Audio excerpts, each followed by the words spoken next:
अस्सलामुअलैकुम जी, सुबह बखैर। आप देख रहे हैं ये प्रोग्राम जिसे हम कहते हैं गुड मॉर्निंग पब्लिक। आप सब मुझे कहते हैं ज़ोहा अफजल। चूँकि आज जुम्मे का दिन है तो आप सबको गुड मॉर्निंग पब्लिक की पूरी टीम की तरफ से जुम्मा बहुत मुबारक हो। चूँकि इट्स फ्राइडे शो तो हमारे पास बहुत सारी एक्टिविटीज़ जो कि कल के दिन हुई हैं या आज के दिन की मुनासबत से जिनको हम रिकॉल करेंगे वो डिटेल में आपसे शेयर करेंगे। लेकिन उससे पहले इस्लामाबाद चलते हैं क्योंकि हरमीत को शो में शामिल करना है।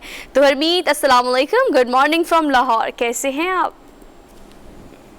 वालेकुम सलाम, सत श्री अकाल, गुड मॉर्निंग। वैसे जुमे का जब दिन आता है ना तो एक्साइटमेंट डबल हो जाती है।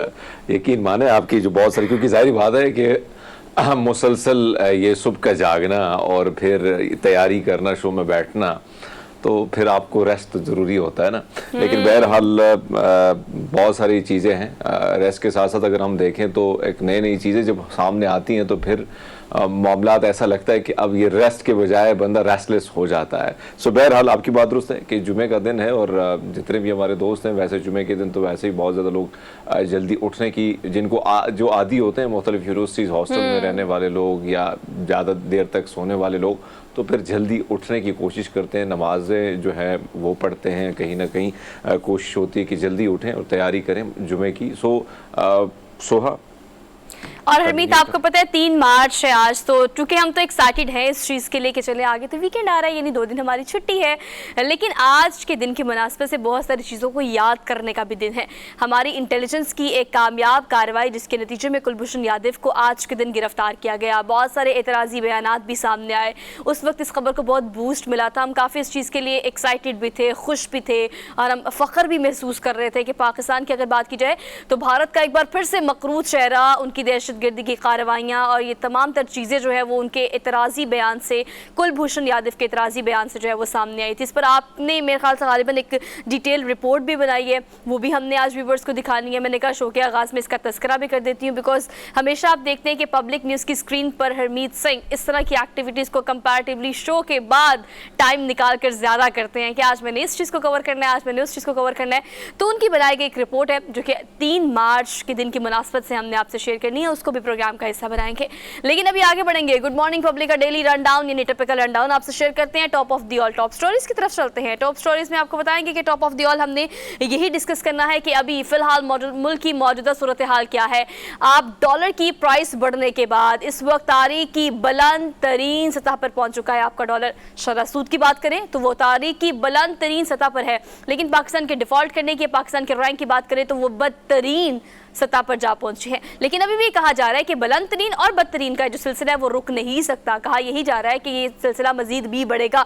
फरवरी के बाद मार्च में एक्सपेक्ट किया जा रहा है कि अभी पाकिस्तान की तारीख में शरह सूद 20% जो हुई है वो कभी नहीं देखी गई। मैं तो इस्लामी जमहूरिया पाकिस्तान में हम रहते हैं, मुझे लगता है कि इसका कोई ना कोई थोड़ा सा जिक्र करना चाहिए कि सूद के बारे में इस्लामी और शरीयत में क्या अहकामात है। उसके बावजूद भी हम इस दहाने पर पहुँच गए और अभी मजीद इजाफे भी एक्सपेक्ट किया जा रहा है। मुख्तलिफ इजलास जो है वो बुलाए जा रहे हैं क्योंकि IMF की स्टाफ लेवल की कोई कार्रवाई या कोई मुआहदा अब तक तय नहीं पा सका, जिसके बाद उनकी शर्तें तो अगर हम हम मानते देखें जा रहे हैं। अनफॉर्चुनेटली जो शुरुआत हुई है ना रियासत की बुनियाद जिस तरीके से रखी जाती है और मईशत की बात की जाए, जिस तरीके से हमने कोशिश की कि हमने टेम्पररी मामलात पे ही ज़्यादा इन्हिसार किया, हमने कोशिश की, इससे आपको डिनाई आप नहीं कर सकते। अपनी गलतियों से हम सीख नहीं पा रहे हैं और उस गलतियाँ दोबारा से दोबारा हम दोहराते जा रहे हैं। कल भी हमने इस पर डिस्कशन की और आज भी हम इसलिए कर रहे हैं कि आज देखो सूरत हाल ये है कि आपको याद होगा मैं पार्लियामान में उस वक्त बैठा था जब शहबाज शरीफ अपोजिशन लीडर थे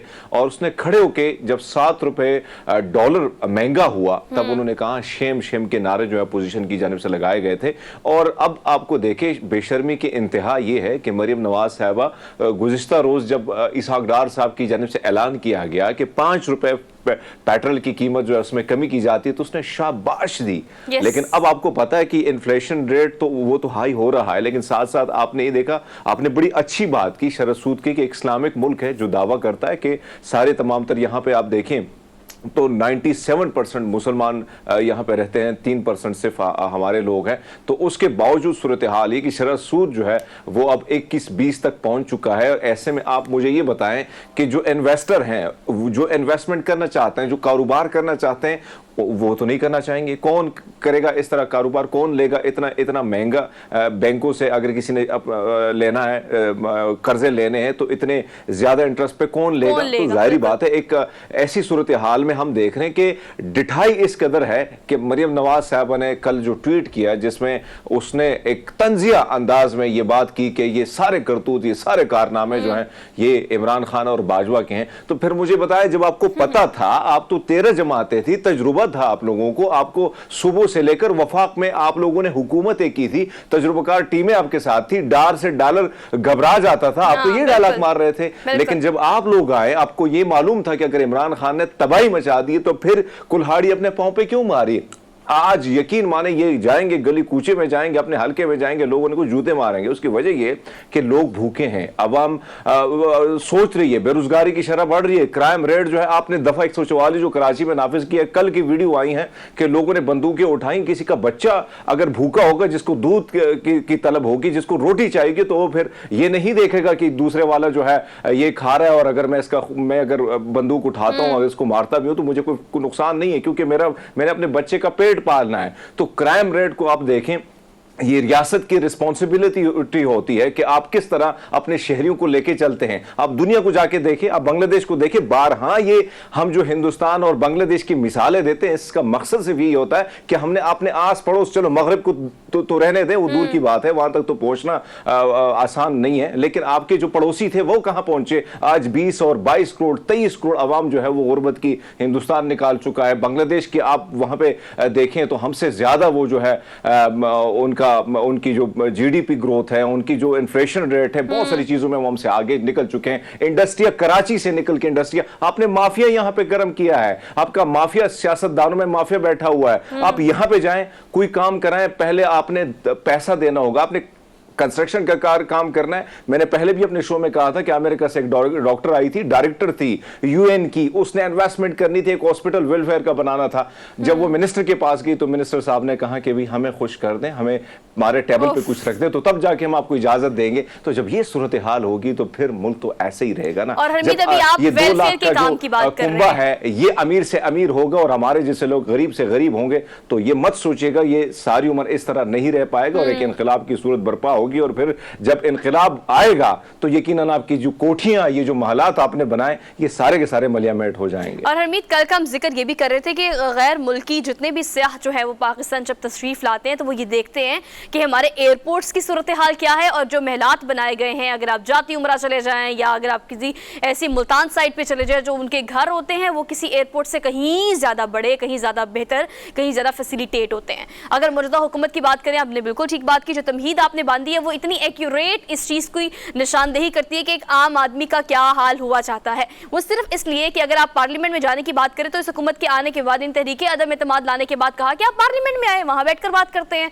जब वहां बैठकर बात करने की बात की तो फौरी तौर पर इस्तीफे मंजूर कर लिए। आपको जब सारी सूरत हाल का पता था कि हालात बदतरीन है तो उनको अपना टेन्योर मुकम्मल करने देते, उनको देखने देते कि उन्होंने क्या करना था। हाल बता अब जो है वो 13 जमातों का इकट्ठ यानी पीडीएम किसी सूरत भी हमें देखने में नजर आ रहा है कि वो इलेक्शंस के हक में नहीं है।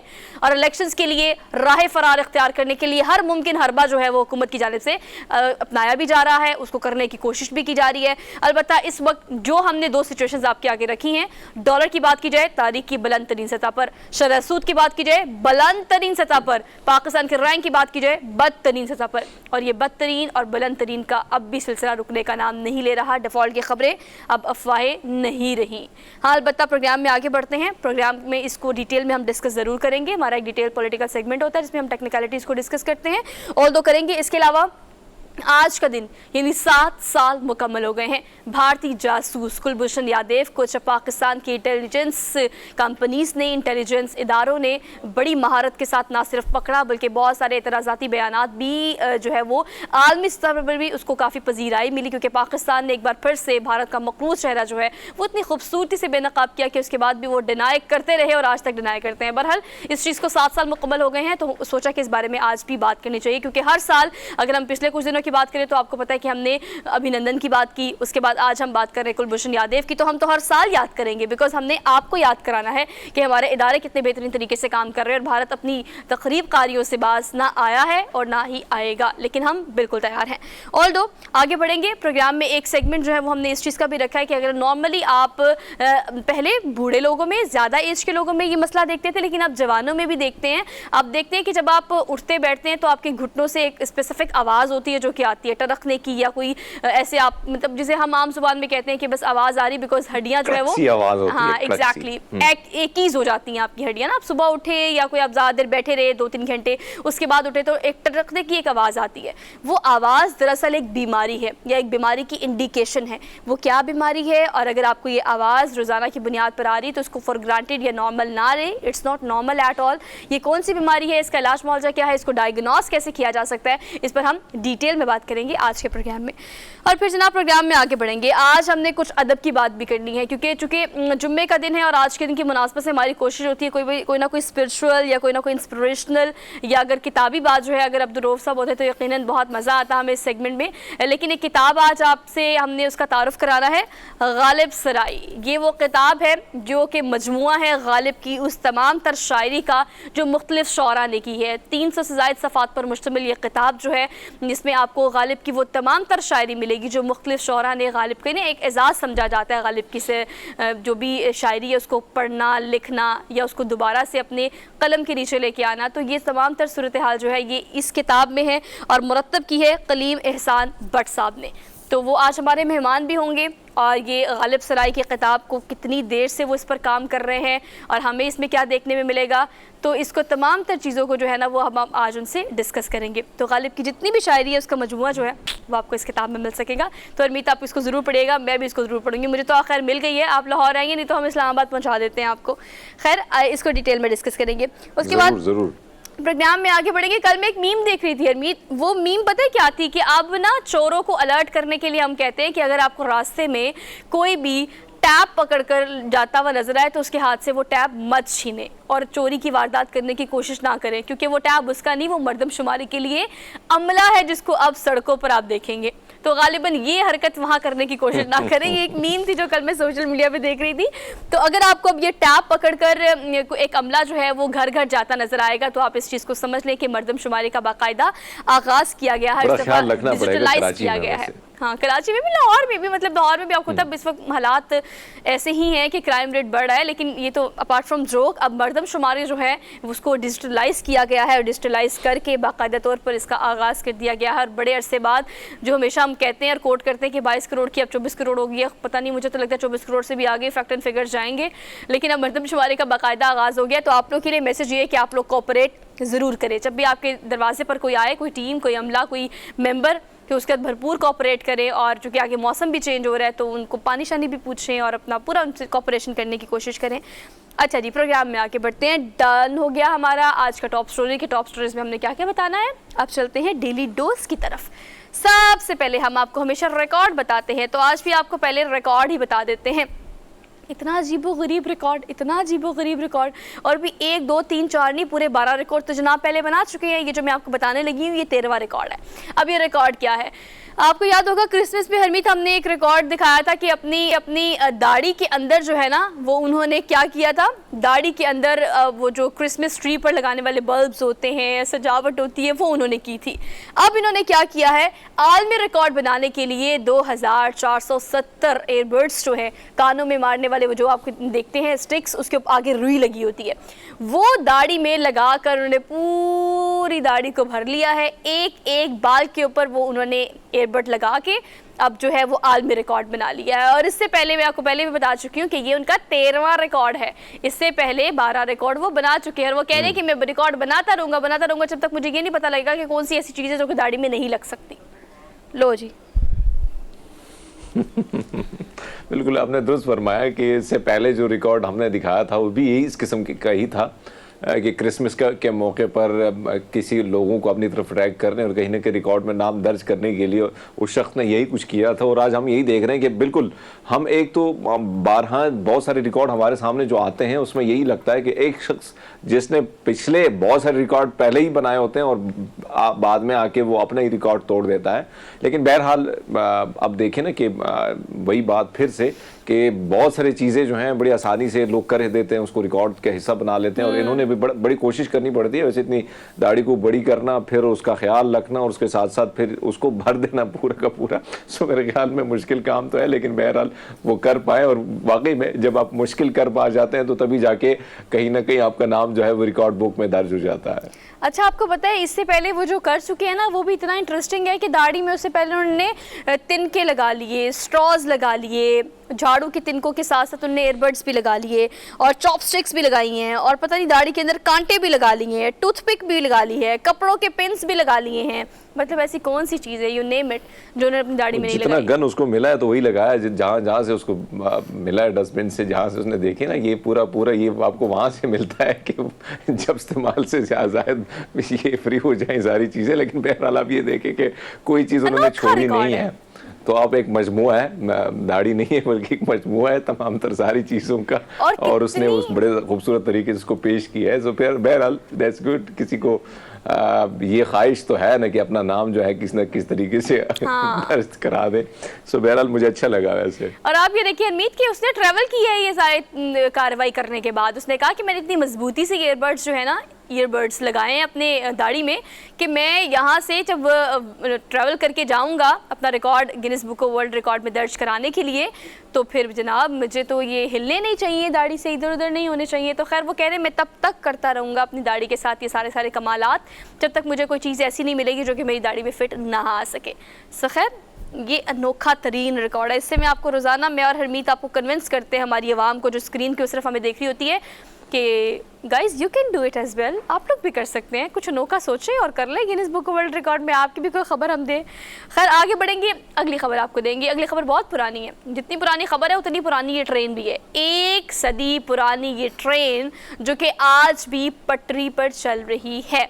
और आप देखिए कि इसको देखकर वो फील आती है। जो आप देखिए ना, आपको पता है आजकल की ट्रेन्स जो होती हैं ऑब्वियसली वो वेल इक्विप्ड भी हो गई हैं, उसको चलाने के लिए इंजन्स जो हैं उसकी ट्रांसफॉर्मेशन भी हो गई है, लेकिन ये स्टीम इंजन वाली ट्रेन है। नॉर्मली हमें ऐसी सीनरीज देखने में मिलती है जब पहाड़ों के अंदर से या जो टनल्स बनाई होती है उनके अंदर से ये ट्रेन चलती है तो उसके ऊपर से धुआं निकलता है, यानी वो स्टीम निकलती है, तो हमें वो बड़ा एक अच्छा सा मंजर देखने को मिलता है।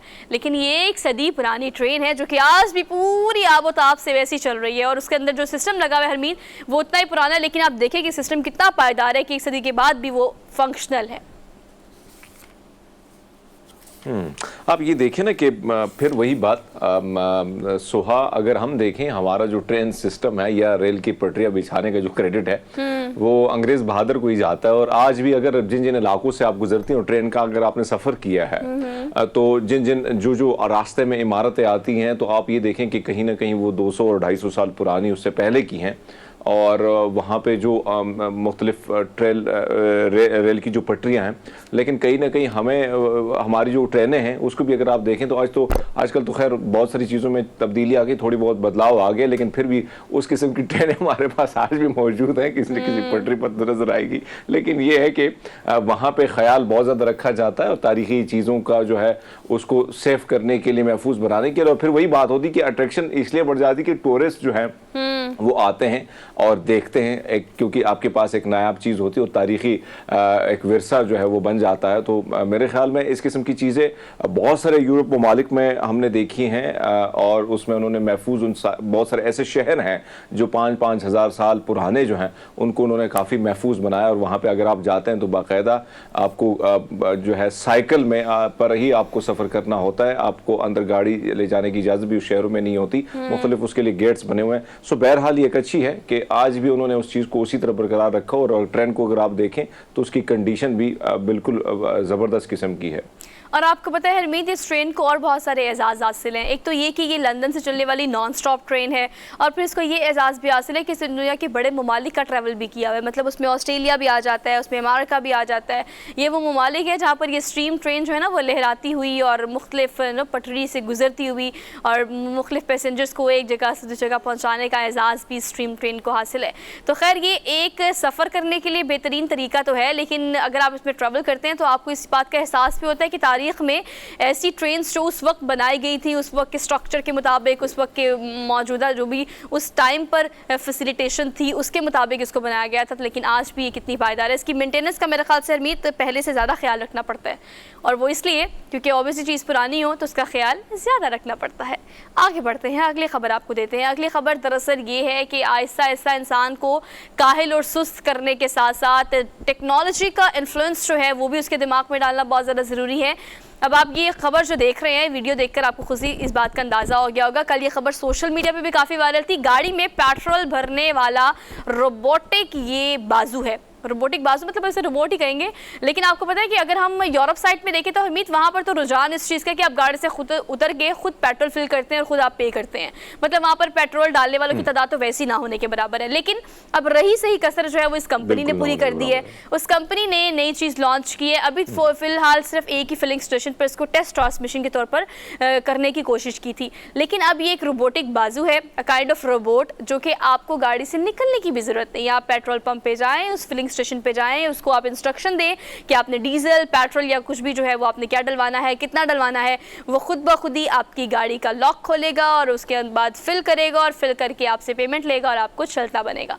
वो इसलिए क्योंकि इसको बनाने के बहुत सारे मकासद हैं। आपने दुरुस्त फरमाया कि जैसे जैसे हम देख रहे हैं कि टेक्नोलॉजी में जिद्दत आ रही है और हम देख रहे हैं कि इंसान का जो अमल दखल है वो कम से कम होता चला जा रहा है, और कहीं ना कहीं इंसान जो है एक आरामदेह लाइफ की तरफ आगे बढ़ रहा है। क्योंकि अगर हम तारीख को मुताला करते हैं तो हमें नज़र आता है कि किस किस्म से इंसानों ने जितनी तकालीफ, जितनी मुश्किलें झीली हैं, और जिस किस्म से इमारतों की कंस्ट्रक्शन हो या सड़कों की या कहीं ना कहीं रेल के जो आपने जिक्र किया, तो एक लंबी तारीख है। लेकिन आज हम देख रहे हैं कि आज वो दुनिया जो है, क्योंकि ये दुनिया आज भी 17वीं सदी में हम आज भी रह रहे हैं, लेकिन उस दुनिया की अगर मैं बात करूं तो बहुत सारे इनकलाबी इक़दामात जो हैं वो उठते चले जा रहे हैं। और आप, मैं कल देख रहा था कि दुबई में अब एक ऐसी कार मुतारिफ करा दी गई है जिसमें ड्राइवर की कोई ज़रूरत नहीं होगी, और आप वो जो है बाकायदा कंपनी के जो वर्कर हैं उनको उनके घरों तक छोड़ दिया जाएगा, और बाकायदा शुरू हो चुकी है उसकी जो है बिल्कुल कंपनी जो है उसने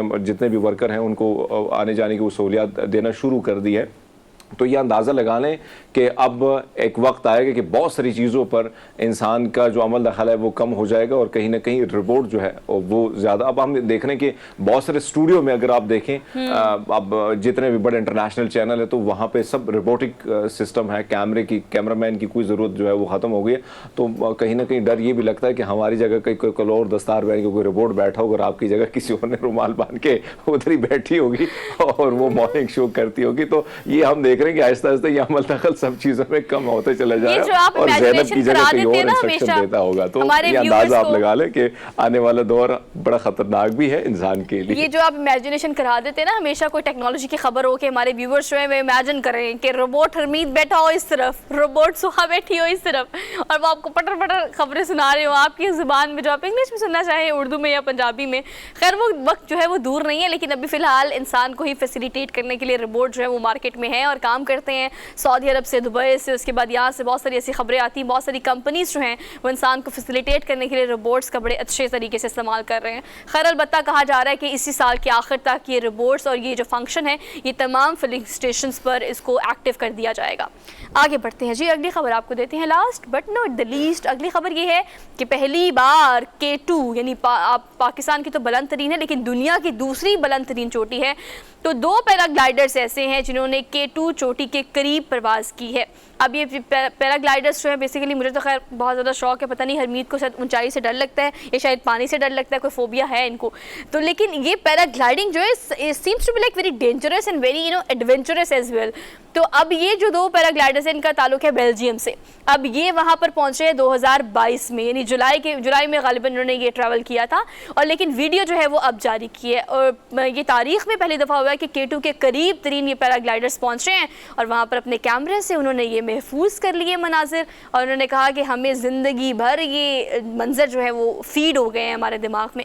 और हरमीत ये देखने में कितना अनरियल सा वैसे अगर K2 की बात की जाए तो मनाजिर बड़े खूबसूरत किस्म के, और अगर हम देखें तो बड़ी मुश्किल तरीन चोटी भी है। और आपने देखा है कि जितने भी हमने देखा कि माउंटेनियर जितने भी गए हैं, बहुत सारों की जो है कहीं ना कहीं हलाकतें भी हुई हैं। बहुत हमने देखा है कि जब जितना हमने पढ़ा है K2 के बारे में या सुना है, तो बहुत ऐसा एक ऐसी चोटी है कि कहीं ना कहीं बड़ी ख़तरनाक है। लेकिन आपने जो फरमाया कि भाई फिर इस किस्म से उड़ना, यानी मेरे लिए तो बड़ा मुश्किल है भाई। मैं तो ऊंचाई से डर लगता है आपको? ऊंचाई से मुझे बहुत ज़्यादा खौफ आता है। और अभी रिसेंटली मेरी फ्लाइट थी, जब मैं बलूचिस्तान की तरफ जा रहा था, तो कुछ पहाड़ों का सिलसिला ऐसे आता है और बिल्कुल आपको नीचे जो है बर्फीली चोटियां जो है वो नज़र आती हैं। तो उसको देख के, और क्योंकि ठंडी ठार हवाओं का रुख भी एरोप्लेन की तरफ होता है, तो वो जो एरोप्लेन झटके खाता है ना, तो तब मुझे खौफ आना शुरू हो जाता है कि भाई अब तो भाई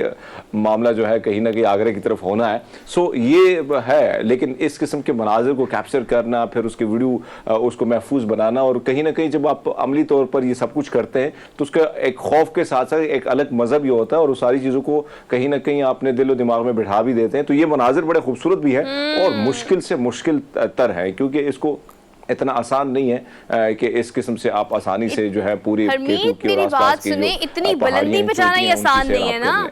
आप ये देखिए, 2 पैराग्लाइडर्स जो हैं वो 28,251 यानी 251 फीट की बुलंदी पर ये फील किया, ये फील लेना, वो नज़ारे देखना और फिर रिकॉर्ड बनाना, तीनों चारों चीज़ें ही एपिक हैं। तो खैर, we are done with our daily day. हमने क्विक सी ब्रेक लेनी है, वापस आते हैं। Keep watching. Good morning public. अब होगा चमकदार कमोड हर मोहल्ले में। गली गली हार्पिक की धूम मची, हार्पिक की हार्पिक देगा एसिड से 10 गुना बेहतर सफाई। नामुमकिन। सिर्फ हार्पिक 10X का गाढ़ा फॉर्मूला कमोड पे ठहर के दे एसिड से 10 गुना बेहतर सफाई और करे जरासीम का खात्मा। अरे वाह, सबने माना, हार्पिक ने किया एसिड का सफाया। क्या हुआ? स्कूल में लड़कियों ने तंग किया। बैठो, ये देखो तुम्हारे बाल। इन्हें खींचो, मड़ोड़ो, तंग करो। इन्हें चोट लगती है? क्योंकि ये मजबूत हैं। तुम भी तो मजबूत हो ना। एक माँ ही बनाती है बेटी को सर से मजबूत, जड़ से मजबूत। लाइफ बॉय शैम्पू का मिल्क प्रोटीन और एलोवेरा फॉर्मूला बनाए इसके बालों को मजबूत। लाइफ बॉय शैम्पू, तुम मजबूत हो। सर्दियों में नज़ला और जुकाम बनते हैं कई बीमारियों का सबब। डेटॉल सोप के रोजाना इस्तेमाल से सर्दियों में बच्चों को बीमारी से शील्ड करना है आसान। इसका जर्म डिफेंस प्रोटेक्ट करे 100 बीमारी फैलाने वाले जरासीम से और दे यकीनी हिफाजत। जैज़ मंथली मैक्स से अनलिमिटेड इंटरनेट कॉल्स और टेक्स्ट के मजे उड़ाओ। पूरा महीना सिर्फ 1040 रुपए में। Jazz super 4G।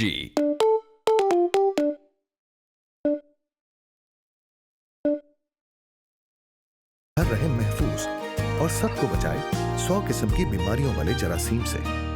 Connaught chicken cube बना है बेहतरीन मसालों और असली चिकन से, जो रोजाना के खानों को बनाए खास और मजेदार। कनॉट क्यूब, चिकन का असली मजा। ले आए हार्पिक छोटू, जिसका गाढ़ा फॉर्मूला दे एक चक्कर में तेजाब के मुकाबले मुकम्मल सफाई। तभी महीने में तेजाब की 2 लेकिन हार्पिक की 1 बोतल। तो फिर सिर्फ हार्पिक है, बचा तो सफाई का चैंपियन।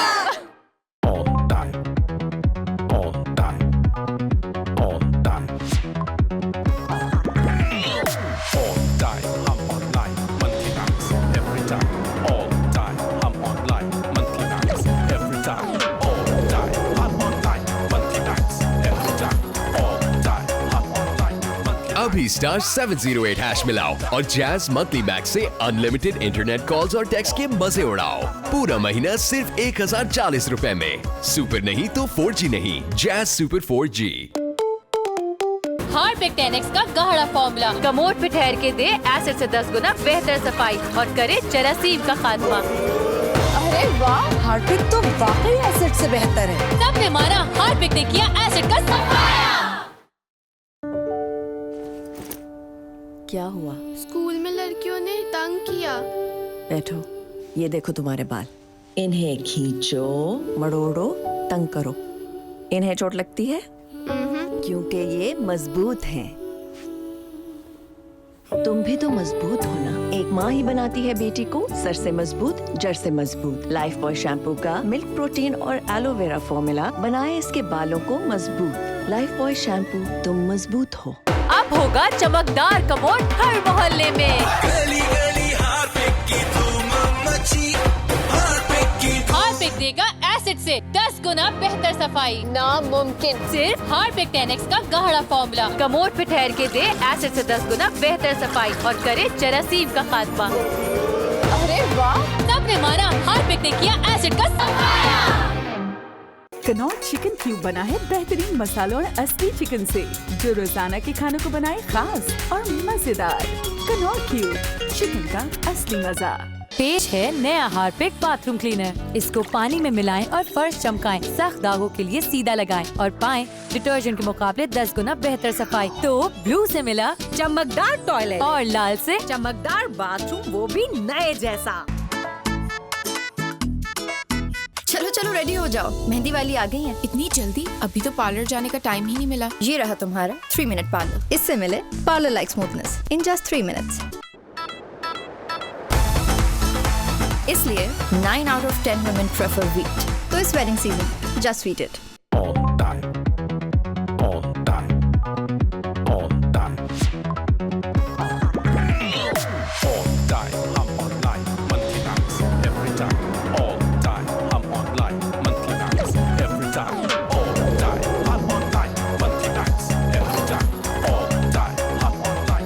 अभी स्टार 708 हैश मिलाओ और जैज मंथली मैक्स से अनलिमिटेड इंटरनेट कॉल्स और टेक्स्ट के मजे उड़ाओ। पूरा महीना सिर्फ 1040 रुपए में। सुपर नहीं तो 4G नहीं, जैज सुपर 4G।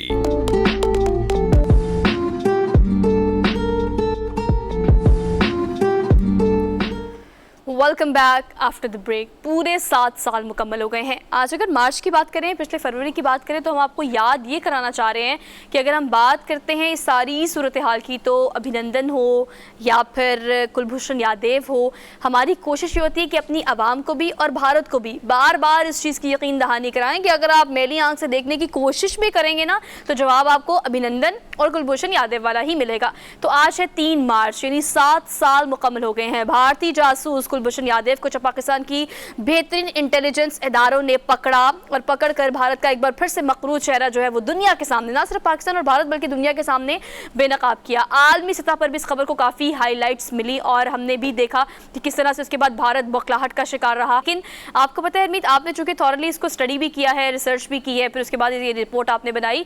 भारत बारहा इनकार करता रहे, हर दफ़ा इनकार करता रहे। जो हमारी इंटेलिजेंस ने एतराज़ी बयानात कुलभूषण यादव के रिकॉर्ड करके पूरी दुनिया को दिखाए, जो वो अपनी ज़बान से खुद बार बार ये कहता रहा कि मैं भारतीय जासूस हूँ, मैं भारतीय जासूस हूँ। इससे बड़ा बयान या इससे बड़ी सच्चाई, इससे बड़ा सबूत शायद हो नहीं सकता। बिल्कुल, आपने तो फरमाया। सो अगर हम देखें, इस रिपोर्ट में भी हमने डिटेल बयान करने की कोशिश की और पूरे एविडेंस के साथ की, और बाकायदा उनका पासपोर्ट, जिस तरह उन्होंने नाम अपना चेंज करा, एक इस्लामिक नाम रखा और इस्लाम की बहुत ज़्यादा उनके पास बड़ी नॉलेज उन्होंने रखी और कहीं ना कहीं ईरान की सपोर्ट उनके साथ हासिल थी और ईरान की एजेंसीज जो हैं उन्होंने उनको बाकायदा सपोर्ट की और पूरा प्लान जो है ये ईरान में ही बना, इंडिया के बाद ईरान में, और फिर मामला जो है कराची तक, बलूचिस्तान इन इलाकों में उनका पूरा नेटवर्क एक्टिव था।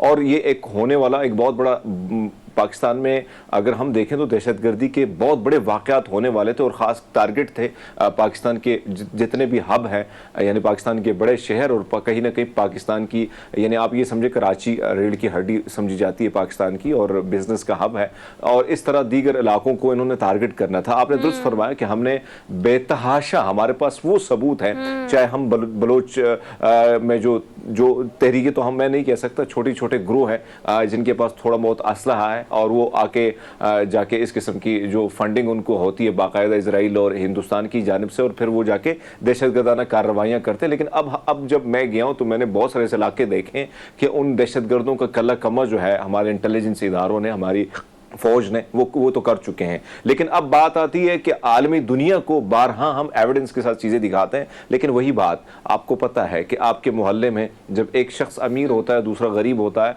फाइनेंशियली क्राइसिस में होता है, तो फिर उसकी बात कोई नहीं सुनता।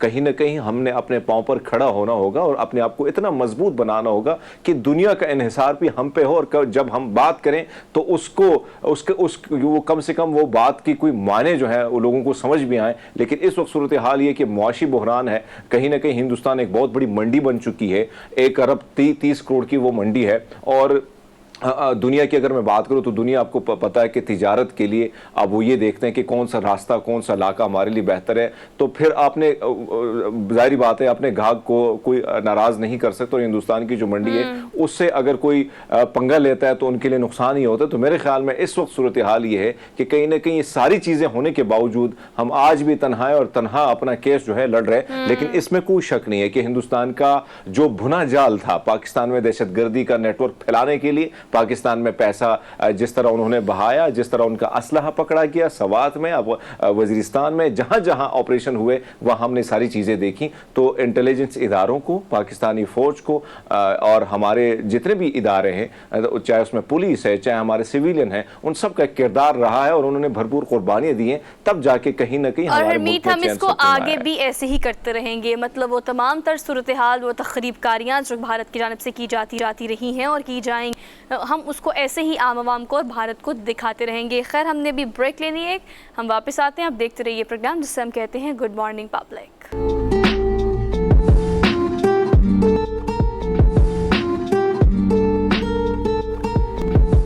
Welcome back after the break. मुल्क में इस वक्त जो हो रहा है वो तारीख में कभी नहीं हुआ। अगर हम शरह सूद की बात करें, महंगाई की बात करें, डॉलर की बुलंद तरीन सतह की बात करें, लेकिन उसके बावजूद भी मुआशी बदहाली और हमारा सियासी अदम इस्तेकाम जू का तू है। इसी पर हम मजीद बात कर लेते हैं। सलमान आबिद साहब सीनियर एनालिस्ट हैं, हमारे साथ आज प्रोग्राम में मौजूद हैं। आपको आज के प्रोग्राम में खुशामदीद कहते हैं सर। अस्सलाम वालेकुम। वालेकुम सलाम जी। Sir, thank you so much for joining us this morning. Sir, कहिएगा कि इस सारी सूरत हाल में हम ये बात जानते हैं जो क्रिस्टल क्लियर है कि आपका सियासी अदम इस्तेहकाम है, जो वो मुआशी बदहाली का ही रीज़न है, एक वाहिद रीज़न है। वो ठीक होगा तो चीज़ें ठीक होंगी। स्टाफ लेवल का कोई मुआहदा IMF से नहीं हो सका। सर, इस वक्त बुलंद तरीन सतह पर हमारा जो शरह सूद है वो पहुँच चुकी है, महंगाई पहुँच चुकी है, डॉलर अपनी बुलंद तरीन सतह पर है और पाकिस्तान का रैंक जो है वो बदतरीन सतह पर है। ये बुलंद तरीन और बदतरीन, सर, इसमें तो डिफ़ॉल्ट वाली सूरत हाल जो है वो अफवाह ही है। इसाकडार साहब कहते हैं सिर्फ अफवाह है, कोई सदाकत नहीं है इसमें। बात है कि पाकिस्तान की इस वक्त की जो मईशत की सूरत हाल है वो काफी नाक, और उसका इजहार तो प्राइम मिनिस्टर जो है शहबाज शरीफ साहब कर चुके हैं। और उन्होंने कौम को भी बताया कि महंगाई का एक बड़ा तूफान भी आने वाला है जी। तो इस मईशत के बारे में कोई अच्छी खबर तो हमारे पास नहीं है, और ना कोई ऐसा जादू है जो फौरी तौर पर हमें नतीजा दे सकेगा और मईशत को दुरुस्त कर सकेगा। अब क्या है कि मईशत दुरुस्त कैसे होगी जब मुल्क में इतना बड़ा सियासी भूचाल आया हुआ है और अपोजिशन के दरमियान इतना टकराव है कि जो सियासी इख्तिलाफ है वो सियासी दुश्मनी में बदल गया है और लोग मिल बैठ के कोई मसला हल निकालना नहीं चाहते। तो ऐसे में फिर मईशत भी दुरुस्त नहीं होगी। और फिर जो IMF ने आपके साथ माहिदा करना था, उन्होंने भी पाकिस्तान की गैर यकीनी सूरत हाल को देखते हुए 3 माह तक दस्तखत ना करने का फैसला किया है जी। हाल में जो हमारा पॉलिटिकल क्राइसिस है वो और ज्यादा बढ़ गया है। अब उधर से सुप्रीम कोर्ट ने 2 सूबों में इलेक्शन का ऐलान भी कर दिया है। वो इलेक्शन भी आपने करवाने हैं और अगर नहीं करवाते हैं तो तौहीन अदालत के जुमरे में आप चले जाएंगे। तो एक अजीबो गरीब मखमसे में हम फंस चुके हैं। और मैं जाती तौर पर समझता हूँ कि इस वक्त पाकिस्तान का वाहिद हल ये है, इलेक्शन होने चाहिए। और वो इलेक्शन सिर्फ 2 सूबों के नहीं होने चाहिए, मुल्क के इलेक्शन होने चाहिए। अगरचे इलेक्शन कराने से कोई फौरी तौर पर इनकलाब नहीं आ जाएगा, लेकिन कम अज कम जो गैर यकीनी सूरत हाल है सियासी तौर पर उसका खात्मा होगा और जो भी हुकूमत आएगी उसके पास 5 साल का मैंडेट होगा और फिर वो यहाँ पे मईशत को आगे चला सकेगी। लेकिन फिलहाल तो हम लड़ाई कर रहे हैं, सियासत पर भी लड़ाई कर रहे हैं और मईशत पर भी लड़ाई, जिसकी वजह से पाकिस्तान इस वक्त ज्यादा मुश्किल का शिकार नजर आता है। जी हरमीत। सलमान साहब, अगर हम देखें कल जिस तरह डॉलर की प्राइस बढ़ी, फिर हमने ये देखा कि इमरान खान साहब का ट्वीट आया, तो उसके बाद मरियम नवाज साहब का ट्वीट आया और उसने सारी रिस्पॉन्सिबिलिटी इमरान खान के सर पर ही डाल दी। अब ये चीज़ें हम बारहा उनकी मीटिंग्स में भी देखते हैं और कहीं ना कहीं मरियम नवाज साहब भी इस बयानी को डिलीवर करना चाह रही है कि सारी रिस्पॉन्सिबिलिटी जो है वो, जिस तरह हमने माजी में भी देखा है कि इमरान खान जब आए तो उन्होंने नून लीग पर डाली, नून लीग ने पीपल्स पार्टी पर डाली। अब कोशिश ये की जा रही है कि इस बयानी को बिल्ड करके आगे अवाम तक ले जाया जाए कि सारी जिम्मेदारी जो है ये इमरान खान की थी और मुल्क की बर्बादी तक पहुंचाने के खान साहब का याद था। इस बयानी को क्या वो डिलीवर कर पाएंगे? क्या अवाम के जहनों में वो बिठा सकेंगे? क्या 13 जो तजुर्बाकार सियासी जमातें थी उन्होंने उनके तजुर्बे से आज ये जो मुल्क जिस नहज पे पहुंचे, तो आपको लगता है कि इलेक्शन में भी इसका उनको कहीं ना कहीं रिजल्ट जो है कहीं वो उस तरफ लेके मुल्क को लेके चले जा सकेंगे कि जहां से कहीं ना कहीं रिजल्ट उनको पॉजिटिव मिलने के इम्कानात होंगे? देखिए, मरियम कोशिश तो कर रही हैं, इसीलिए उन्होंने ये पब्लिकली कहा है कि ये हुकूमत मेरी हुकूमत नहीं है, और उन्होंने अपने आप को हुकूमत से एक डिस्टेंस के ऊपर रखा है और साथ साथ वो सारा मलबा इमरान खान के ऊपर डाल रही है। देखिए, खान ने मईशत को दुरुस्त किया, गलत किया, अब ये माजी का किस्सा बन गया है। लोग तो 11 महीने में आपकी हुकूमत को देख रहे हैं, मुस्लिम लीग नून की और इत्तेहादियों की हुकूमत को, और लोग ये देख रहे हैं कि जो 150 रुपए पेट्रोल था वो 290 रुपए की 280 रुपए के करीब पहुंच चुका है, डॉलर जो है वो कहाँ पहुंच चुका है। तो लोगों का जो गुस्सा है वो तो इस वक्त आज की हुकूमत के ऊपर है जो 11 माह की हो गई है। अब इस 11 माह के अंदर जो आपने डिलीवर किया है वो भी सबके सामने है, तो इसलिए लोग अब बहुत ज्यादा माजी की तरफ नहीं जाएंगे। अभी आपने देखा राजनपुर का जो इलेक्शन हुआ है वहाँ 90,000 से ज्यादा वोट मिले हैं पीटीआई को, और 57,000 के करीब यानी 37,000 के वोटों से वो हारे हैं मुस्लिम लीग नून वाले। तो इसका मतलब है कि अब भी जब इलेक्शन होंगे तो आप देखिएगा कि पंजाब में सबसे ज्यादा जो चैलेंज है मुस्लिम लीग नून के लिए कि वो कैसे लोगों को के सामने अपना बयानिया बना सके और लोगों को ये कह सके कि हमारी हुकूमत जो 11 माह की थी बड़ी शानदार थी। अब ये जो है ना इमरान खान पे मलबा डाल देंगे, लोग उसको देखेंगे नहीं, ना सुनेंगे ना सुन रहे हैं। इमरान खान की पॉपुलैरिटी इस वक्त बहुत आगे है, अगर आपने उसको मीट करना है और उसको नीचे करना है तो आपको तो परफॉर्मेंस देनी थी, आपको तो डिलीवरी देनी थी। अगर ठीक है सलमान अभी साहब, thank you so much for this morning. और आपने जो सुबह के औकात में, ऑब्वियसली हम भी प्रोग्राम शुरू करते हैं तो सुबह का टाइम होता है, हमारा कतई तौर पर मकसद नहीं होता कि उठते साथ ही आपको पॉलिटिकल हैपनिंग्स बता दें, लेकिन इस वक्त मुल्क की माशी सूरत हाल जो है वो डायरेक्टली लिंक करती है हमारी इस वक्त जो सियासी सूरत हाल है। तो सियासत में क्या हो रहा है, अगर इलेक्शंस की बात की जाए तो ऑल दो खुद नोटिस के बाद सुप्रीम कोर्ट का फैसला तो आ गया है कि अब जो इलेक्शंस हैं वो तारीख और 90 दिन के अंदर अंदर ही होने चाहिए, लेकिन बज़ाहिर देखने में फिर भी यही लगता है कि अगर पीडीएम की हम हरमीत बात करें तो पीडीएम की 13 की 13 जमातें ये नहीं चाहती कि आपका इलेक्शन जो है वक्त पर हो। हालांकि मुझे लगता है अगर पीडीएम की बात करें, नून लीग की बात करें या फिर हम पाकिस्तान तहरीक इंसाफ की बात करें तो ये तीनों की तीनों जमातें जो कि इस वक्त देखते हैं कि आपस में लड़ाई इन्हीं की हो रही है, वे आउट वाहिद तौर पर जो है वो सिर्फ और सिर्फ इलेक्शन ही है। खैर, हमने एक ब्रेक लेनी है, ब्रेक के बाद हम वापस आएंगे, आपको ज्वाइन करेंगे, आप देखते रहिए प्रोग्राम।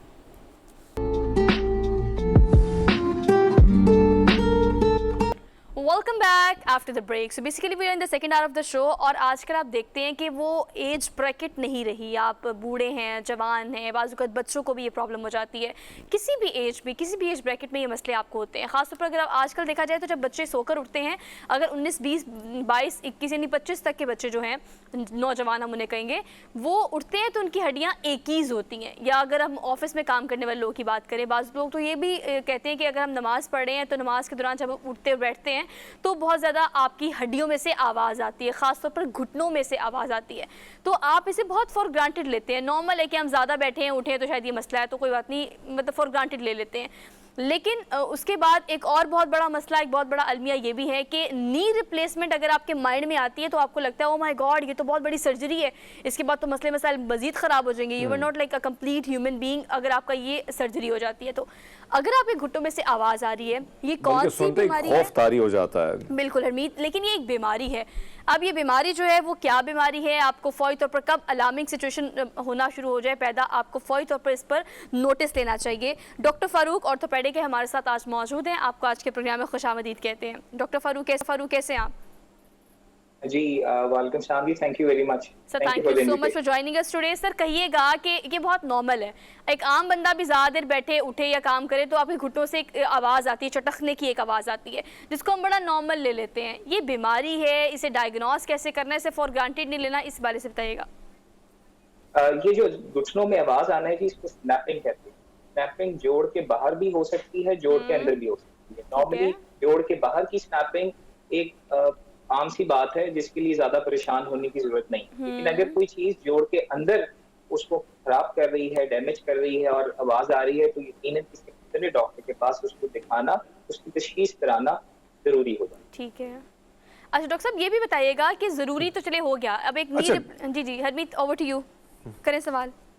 अच्छा डॉक्टर साहब, अगर हम देखें, आपसे जानना चाहेंगे क्योंकि आप ये मसला जो है सोहा ने दुरुस्त फरमाया कि पहले हम देखते थे कि 60 या 70 या इस एज से बढ़कर जो ख़वातीन या मर्द हजरात होते थे उनमें ये तकलीफ ज़्यादा देखने को मिलती थी, लेकिन अब हम देख रहे हैं कि जो नौजवान है उनमें भी कहीं ना कहीं कड़क की आवाज़ हो या कहीं ना कहीं घुटनों में दर्द हो, ये चीज़ें अब रिपोर्ट हो रही हैं। डॉक्टर साहब, क्या मसला है कि इस नहेज तक हम पहुँच जाते हैं? क्या खुराक में प्रॉब्लम है या हमारे रहन सहन में प्रॉब्लम है या हमारी जो रूटीन है, क्या वजह होती है कि हम इस नहेज तक पहुँच जाते हैं? भाई हरमीत की बिल्कुल आपने दुरुस्त फरमाया कि अब हमारी लाइफस्टाइल चेंज हो चुकी है। हम ज्यादा बच्चे भी हमारे अगर कोई एक्टिविटी है तो वो ऑनलाइन करना पसंद करते हैं rather than going to the ground. और ये जो जोड़ है, जो हड्डियां हैं, जब तक इनके ऊपर प्रेशर नहीं पड़ता, स्ट्रेस नहीं पड़ता, तब तक ये मजबूत नहीं रहती। और ये बहुत अलार्मिंग सिचुएशन है। आप अगर गौर कीजिए तो हमारी डॉक्टर फारूक से कोई टेक्निकल वजूहात की वजह से राब्ता मुनक़ता हुआ है, लेकिन वो दोबारा आते हैं लाइन पे, तो इस हवाले से उनसे हम बात करते हैं। मेरे ख्याल से हमें ज्वाइन कर लिए। डॉक्टर फारूक, आपको मेरी आवाज़ आ रही है? जी जी, सर कंटिन्यू कीजिएगा। जी, मैं ये बता रहा था कि जी हमारी जनरेशन की आप पिछले कुछ दहाइयाँ पहले चले जाइए तो आप देखिएगा कि पाकिस्तानी की जो हाइट है वो बड़े आराम से एवरेज हाइट 6 फीट होती थी। और अब अगर आप गौर कीजिए तो हम देखते हैं कि आजकल के जो बच्चे हैं वो मेडिकल कॉलेज में, क्योंकि मैं दरसों तदरीस भी करता हूँ, and I always surprise to see the students जो हमारे पास आते हैं कि उनकी एवरेज हाइट कम होना शुरू हो गई है। उसमें बड़ी फैक्टर हमारी डाइट का चेंज होना है। हम जंक फूड की तरफ स्क्यूड हो गए हैं, हम एक्सरसाइज नहीं कर रहे।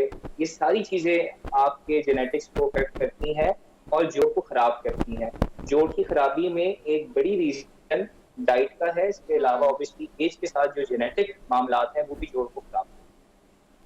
ठीक है, डॉक्टर फारूक ये भी बताएगा कि हर मसला है, बीमारी है, उसको डायग्नोस करने का एक प्रोसीजर है, फिर उसका एक ट्रीटमेंट है। अब ये जो हम नी आर्थराइटिस की बात कर रहे हैं, ये एक बीमारी कॉमन भी होती जा रही है, जिसके बाद हमें लगता है कि सर्जरी जो है ना उस तरफ नहीं जाना, बाकी आप मुझे दवाइयाँ खिला दें, आप मुझे जो मर्जी करा लें। मतलब मैं कहता हूँ सर्जरी जो समथिंग लाइक कि आप उसके बाद नॉर्मल ह्यूमन बीइंग नहीं रहते। ये जो एक डर है, खौफ है, ऑब्वियसली सर्जरी, बट स्टिल अगर हम देखें तो हम उसके के लिए अगर पहले ही प्रिकॉशंस करनी है दैट्स गुड, लेकिन अगर हम प्रिकॉशन नहीं कर पा रहे और ये डायग्नोस हो गई है बीमारी, तो इस हवाले से बताएगा कि फिर नी रिप्लेसमेंट कोई बहुत बड़ी चीज़ है, उसकी तरफ नहीं जाना चाहिए। अच्छा, वो हमें ज्वाइन करेंगे, फिर ये सवाल दोबारा से इनके साथ पुट करेंगे। हरमीत, ये भी एक बहुत बड़ा खौफ है हमारी आवाम में ना, नी रिप्लेसमेंट ऑल्दो एक सर्जरी है, लेकिन वो सर्जरी इतनी बड़ी सर्जरी समझी जाती है कि लगता है कि उसके बाद फिर हमें मसाइल ज़्यादा हो जाएंगे या फिर वो कोई न सरिये वरिये डाल देंगे और नी रिप्लेसमेंट का मसला जो है वो बड़ा अगर हम देखें ना, इसमें कोई शक नहीं है कि आहिस्ता आहिस्ता एक तो हम मेडिकल फील्ड की बात करें तो तरक्की हो रही है और कहीं ना कहीं अगर मैं डॉक्टर साहब की बात करूं, डॉक्टर फारूक जैसे नौजवान जो है वो भी इस फील्ड में आ गए और लेटेस्ट जो चीज़ें आ रही हैं, चाहे वो एजुकेशन की बात करें या टेक्नोलॉजी की बात करें या इंस्ट्रूमेंट की बात करें, बहुत सारी चीज़ें जो हैं नई चीज़ें आ रही हैं, जिसकी वजह से बहुत सारे जो हमें याद है कि हमारे इलाकों में जब भी कोई इस तरह का ऑपरेशन करके आता था तो फिर बहुत सारी गलतफहमियाँ जो हैं आसपास के, क्योंकि उमूमन आपको पता है कि हमारे जो सोर्स का सिस्टम होता है वहाँ आसपास के मोहल्ले की आंटियाँ होती हैं और उन्होंने गलत से गलत बयानी जो है आगे डिलीवर करनी होती है और फिर उसके बाद ये अभाम भी पाया जाता है कि कहीं ना कहीं सर्जरी की तरफ जाएंगे तो बहुत सारे मसाइल खड़े होंगे। तो ये आपकी बात दुरुस्त है कि खौफ था और कहीं ना कहीं बहुत सारे ट्रीटमेंट के हवाले से या किसी का अगर कोई ट्रीटमेंट गलत भी हुआ या एक ऐसे सर्जन के पास वो गए और वो सर्जरी कामयाब नहीं हुई है तो फिर पूरे शहर में पूरे गांव में फारूक ने ज्वाइन कर लिए। आपका जो ये खौफ है ना, इसी बारे में हम उनसे कमेंट ले लेते हैं। डॉक्टर फारूक कहिएगा कि ये जो खौफ है ये अपनी जगह बचा भी है, क्योंकि सर्जरी उसमें कोई दो राय नहीं है, लेकिन अगर आपका मसला बहुत सेयर हो गया तो इसको मजीद ट्रिगर करने की बजाय आप नी रिप्लेसमेंट की तरफ जाए, बहुत बड़ा मसला नहीं है। इस हवाले से क्या कहेंगे आप? जी पहले तो थैंक यू वेरी मच कि आपने ये बड़ा सेंसिटिव सा टॉपिक स्टार्ट किया। देखिए बड़ी अहम बात है और इस बात में कोई दूसरी राय नहीं है कि अल्लाह ताला के दिए हुए जोड़ का नेमल बदल गया। हाँ बिल्कुल। हमें हत्तोल इम्कान कोशिश करनी चाहिए अपने वजन को कंट्रोल रख के, एक्सरसाइज को करते हुए, अपने मसल स्ट्रेंथन करते हुए कि हम अपने जोड़ को प्रिवेंट करें। लेकिन अगर आर्थराइटिस इस दर्जे पे पहुंच जाए कि हमारी डेली एक्टिविटी अफेक्ट हो जाए, हम नॉर्मल रूटीन में वापस ना आ सकें, अपना काम ना कर सकें, तो यस आर्थराइटिस के इस स्टेज पे टोटल नी आर्थ्रोप्लास्टी या जोड़ की मुकम्मल तब्दीली एक तसल्ली बख्श और कामयाब तरीका ला। इसकी जो सेटिस्फेक्शन रेट है वो 99% से ज्यादा है। इसमें एक बड़ा जो खौफ है जो पाया जाता है ऑब्वियसली आप ये कह सकते हैं कि गैर मुस्तनिद डॉक्टर्स का होना, जो प्रॉपर्ली ट्रेंड ना हो, ऐसे सेटअप्स का ना होना जहाँ पे इसका प्रॉपर ख्याल रखा जा सके। और ऑपरेशन तो 55 से 60 मिनट में खत्म हो जाता है एक जोड़ का, लेकिन उसके बाद की वर्जिश कई हफ्तों पे मुहित होती है। अक्सर मरीज के पार्ट स्किप कर देते हैं, जिसके बाद हमारी जो डिजायर्ड हमें रिजल्ट्स हैं वो नहीं अचीव कर पाते। तो मैं पेशेंट्स को यही पैगाम दूंगा कि सर्जरी की अगर जरूरत पड़ती है तो उससे घबराइए नहीं। आप यकीन जानिए कि लेटेस्ट जो टाइम्स हैं इसमें one of the most successful surgery is knee replacement. इसके अलावा मजीद ऐसी टेक्नोलॉजीज आ रही हैं जो इस सर्जरी के सेटिस्फेक्शन रेट को मजीद बढ़ा रही हैं, जिनमें रोबोटिक्स असिस्टेड और वर्चुअल रियलिटी असिस्टेड टेक्निक बाहर मौजूद हैं। पाकिस्तान में आने में कुछ देर है, लेकिन वी होप कि इंशाल्लाह वो जल्दी आ जाए। ठीक है डॉक्टर फारूक, ये भी जरा डॉक्टर साहब आपसे जानना चाहूंगा कि ये इस तकलीफ में अगर कोई मुब्तला है तो फिर क्या क्या चीजें उसके सामने आती है और फिर कौन सा ऐसा वक्त होता है कि पेशेंट को समझ लेना चाहिए कि अब भैया टाइम हो गया है कहीं ना कहीं ऑपरेट करने का, और ऑपरेट करने के बाद फिर उसके क्या क्या फायदे हैं, और थोड़ा सा इस पर भी नजर डालिएगा क्योंकि जाहिर बात है तकलीफ कहीं ना कहीं कम या ज्यादा जो टेलीविजन देखने वाले लोग हैं तो उनको पता भी चले कि सर्जरी का वक्त आ चुका है या उससे पहले भी टैबलेट्स पे जाके भी वो बेहतर फील कर सकते हैं। देखिए जी, सबसे पहले तो हमारा जो सिम्टम जोड़ की खराबी के साथ आता है वो दर्द एक शानदार तरीका है जो हमें बताता है कि there is something wrong in the जोड़, और उस दर्द के साथ साथ दूसरी चीज स्टिफनेस आना शुरू हो जाती है। मरीज नॉर्मली इस स्टेज के ऊपर अपने आप को निगलेक्ट करते हैं। आप यकीन जानिए अगर यहाँ पे हम अपने मसल्स को स्ट्रॉन्ग कर लें, वेट को बढ़ने ना दें, तो अपनी एक्टिविटी मॉडिफाई कर लें, लाइफस्टाइल चेंज कर लें, तो हम अपने आर्थराइटिस की स्टेज को रोक सकते हैं। इससे आगे जब हम चलते हैं तो जोड़ के साथ साथ खराबी के साथ उसमें डिफॉर्मिटी आना शुरू हो जाती है, इजाफी हड्डियां बनना शुरू हो जाती हैं जोड़ से। जैसे हमारी को एंकर ने कहा कि चटकने की आवाजें, वो ऑस्टियोफाइट्स बनना शुरू हो जाते हैं। वो ऐसे लगता है कि दो पत्थर आपस में रगड़ रहे हैं। मरीज के लिए कुर्सी से उठना, नमाज पढ़ना, अपने रोजमर्रा की रूटीन करना बड़ा दिक्कत हो जाती है। नॉर्मली मरीज हमारे जब हमारे पास आते हैं तो वो अर्ली स्टेज से पास हो चुके होते हैं। हमारे हेल्थ सिस्टम में जनरल प्रैक्टिशनर्स का वो अहम रोल नहीं है जैसे वेस्ट में। तो अक्सर मरीज निगलेक्ट होते जाते हैं, वो टाइमली डॉक्टर के पास नहीं पहुंचते। तो जब हमारे पास आते हैं we are left with very few option, और उस वक्त हमें ऑपरेशन की तरफ जाना पड़ता है। बड़ी अहम बात यह है कि ये सब जोड़ जो है ये इम्पोर्टेड जोड़ हैं, और इनका जो कॉस्ट है वो ऑब्वियसली यूएस डॉलर के ऊपर उसके साथ मुताबिकत रखती है। तो जब भी इंटरनेशनल इन्फ्लेशन होती है जोड़ की कीमत में इजाफा हो जाता है। और अभी भी ये जोड़ एक आम शहरी की पहुंच से दूर है, which is very sad thing, because arthritis हमारी नेशन का एक बड़ा कॉमन प्रॉब्लम है। इसके ऊपर कोई तवज्जो नहीं दी गई। हमारी इंडिजिनस इंडस्ट्री की तरफ, रिसर्च एनालिसिस की तरफ कोई बंदा नहीं आया। आप हैरान होंगे कि आज से कुछ साल पहले, प्रोबेबली 2021 में हमने एक प्रोग्राम किया था, उस वक्त रूसा भी साथ थे। उस वक्त एक जोड़ जो हम जॉनसन एंड जॉनसन कंपनी का करते थे वो 1,20,000 रुपए का हमें मिलता उस जमाने, और अब उस जोड़ की कीमत 2.5 लाख से तजावज कर दी। ये इतनी बड़ी कॉस्ट है कि एक जब इसके अंदर बाकी चीजें शामिल हो जाती हैं तो वो मरीज की पहुंच से दूर चली जाती है। यहाँ पे बड़ी नाइंसाफी होगी कि अगर हम हेल्थ कार्ड का जिक्र ना करें। हेल्थ कार्ड एक बड़ी अच्छी स्कीम रही है, लेकिन उसमें quality of life procedures covered नहीं। मैं रिपीट कर रहा हूँ, उसके अंदर इमरजेंसी सर्जरीज कवर्ड हैं, इमरजेंसी सर्जरीज में ऑब्वियसली हार्ट के बहुत प्रोसीजर्स हैं, कैबेज हैं, खुदा न खास्ता एक्सीडेंट के बाद कोई प्रॉब्लम हो जाए वो कवर है, लेकिन जो एज के साथ जोड़ खराब हो जाते हैं वो कवर्ड नहीं। हमारी 12 कोशिशों के बाद भी वो एंटर नहीं हो सके, उसमें कुछ अपनी रीजंस है। आपके इल्म में शायद ये आपको पता जान के हैरानगी होगी कि 4,300 रुपए प्रीमियम है जो गवर्नमेंट अदा कर रही है एक बंदे का। तो ये कैसे मुमकिन है कि 1.6 मिलियन की सर्जरी उस पर कवर्ड हो? तो वेरी डिफिकल्ट।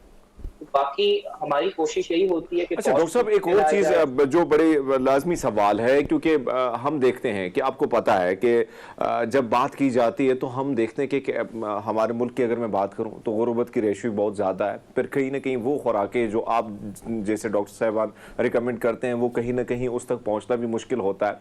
तो फिर इस ट्रीटमेंट की तरफ अगर कोई बीमार है वो इस ट्रीटमेंट की तरफ आना चाह रहा है तो खर्चा, जाहिर बात है उसकी तरफ भी सोचता है कि कहीं ना कहीं अब क्या करना होगा, खर्चा भी लगता है। तो इस पर थोड़ा सा बताइएगा कि इस किस्म की सर्जरी जब आती है तो अखराजात किस तरह होते हैं और इसके लिए क्या कोई गवर्नमेंट की जानिब से जो हेल्थ कार्ड है क्या उसकी सहूलियात का कोई फ़ायदा जो है वो उठाया जा सकता है? सर देखिए, मैं यही बात आपको बताई कि हेल्थ कार्ड के ऊपर जोड़ की तब्दीली सिर्फ उस सूरत में पॉसिबल है कि अगर जोड़ किसी एक्सीडेंट से या चोट से डैमेज हुआ, एज रिलेटेड जोड़ की तब्दीली मुमकिन नहीं। और दूसरी बात यह है गवर्नमेंट इसमें बैतुल माल का बहुत अहम रोल है। बैतुल माल हमारा इदारा उन मरीजों के लिए साथ खड़ा है, उसके लिए सिफारिश बड़ी करनी चाहिए ना। नहीं कर नहीं, कई ऐसे मरीज हमने देखे हैं जो बगैर सिफारिश के भी हकीम का काम होता है और वो सर बड़ी मिलते की हैं। यहाँ के चेयरमैन है ना, 10 दफा मैं बेचारे बड़े लोगों को लेके गया हूँ, फिर जाके कई लाइनों में लगा के मैंने सिफारिशें करवाई हैं। बहरहाल आप कंटिन्यू करें। बहरहाल इसमें हमारी कोशिश ये होती है कि कॉस्ट को कम करने के लिए इंडिजिनस प्रोडक्शन पे काम हो। इस वक्त भी जो मेजर कॉस्ट है जोड़ की तब्दीली पे वो जोड़ की itself, the cost of the joint, because that is an imported item. आपके इल्म में होगा कि लेटर ऑफ क्रेडिट इशू नहीं हुए स्टेट बैंक की तरफ से, बहुत ज्यादा सामान कोर्ट के ऊपर रोक दिया गया, ओपन नहीं हुआ, और ये सारी चीज की वजह से मेडिकल इक्विपमेंट के अंदर बहुत प्रॉब्लम शुरू हुई। हमें भी बहुत चीजें फेस करनी पड़ी। हमारे से जोड़ जो मार्केट में अवेलेबल थे उनकी प्राइस बहुत ऊपर चली गई। ठीक है डॉक्टर फारूक, तो आपकी बातें सारी बिल्कुल ठीक हैं कि अगर मौजूदा महकमा जात की हम बात करें और मौजूदा फैसिलिटेशन जो भी आवाम को मिलती है हुकूमत की तरफ से उसकी बात करें, या आवाम के अगर मसलों की बात करें तो आवाम के मसले फिर भी जूं के तू ही हैं। उनके प्राइस बढ़ने की वजह से मेडिकल इशूज़ जितने भी हैं, अगर हम सेहत हेल्थ कार्ड की बात करें उसके बावजूद भी आवाम जो है वो शदीद परेशान है। आपने हमें इस हवाले से डिटेल में अपडेट किया, आपका बेहद शुक्रिया। प्लेसमेंट की अगर हम बात करें या हम नी आर्थराइटिस की बात करें तो ये एक ऐसी बीमारी है जिसकी टेक्नोलॉजी में ईजाद भी है और उसका इलाज मुआवजा भी मुमकिन है, तो इसे फॉर ग्रांटेड ना लें। इसकी फौरी तौर पर डायग्नोस करने के बाद इलाज मुआवजे की तरफ ज़रूर जाएं। हमने क्विक ब्रेक लेनी है, वापस आते हैं।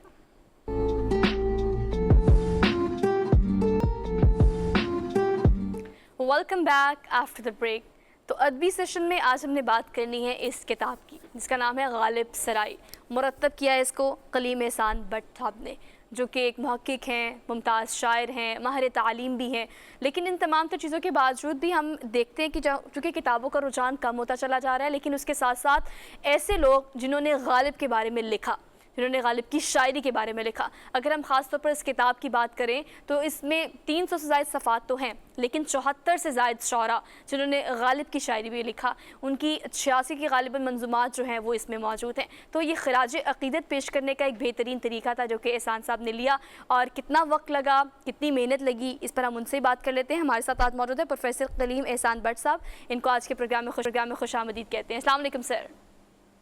वालेकुम सलाम जी बेटा। सर आपके वक्त देने का बेहद शुक्रिया। यकीनन सर ये एक बेहतरीन मजमूआ है, उन तमाम शोरा को आपने शामिल किया, 74 से ज़ायद शोरा जिन्होंने गालिब के बारे में लिखा, गालिब की शायरी पर लिखा। कितना वक्त लगा सर इसको मुरत्तब करने में? बेटा असल में ये जो काम मैं काफ़ी अरसे से कर रहा था, तो जब भी कोई ऐसी नज़र मुझे मिलती थी तो मैं वो नोट कर देता था। लेकिन जब मुझे ये अभी थी 15 फरवरी को होती है बरसी गालिब की, तो उसे 2 महीने पहले मुझे ख्याल आया कि ये किताब मुझे मुकम्मल कर लेनी चाहिए। तो फिर मैंने वो दिन रात करके तकरीबन वो फिर 1 महीने के अंदर अंदर ये किताब मुकम्मल की। कुछ मवाद मुझसे मेरे पास पहले से मौजूद था और कुछ मैंने ये किया।